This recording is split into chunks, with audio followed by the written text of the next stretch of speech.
Pada hari Ibu Jade melahirkan, dua guntur meledak tiba-tiba turun dari langit, dan akhirnya di tengah malam lahirlah sepasang anak kembar. Yang besar lahir dengan tangan memegang batu giok, tampak menarik, sedangkan yang kecil seluruh tubuhnya tertutup bulu, tampak aneh. Ibu Jade melihat yang kecil dengan sedih hingga meneteskan air mata. Suaminya, Lin Dasan, menghibur Ibu Jade, bahwa di masa depan semuanya akan adil, tetapi seiring kedua saudara itu tumbuh, timbangan di hati Lin Dasan perlahan-lahan condong ke satu sisi.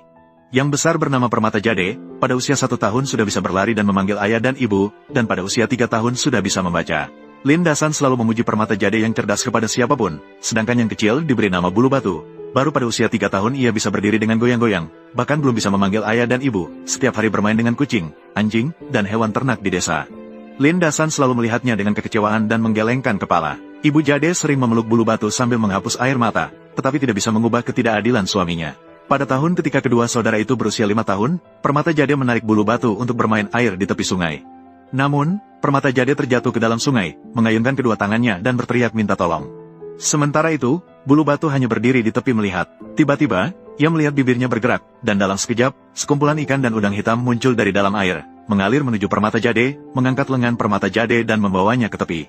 Lin Dasan yang mendengar suara itu bergegas datang dan melihat Permata Jade yang basah kuyup merangkak ke tepi, sementara Bulu Batu hanya berdiri tertegun di samping. Dia segera mengangkat Permata Jade dan mengeringkannya, sambil berkata, "Syukurlah anakku dilindungi oleh Ibu Jade, kalau tidak bagaimana?"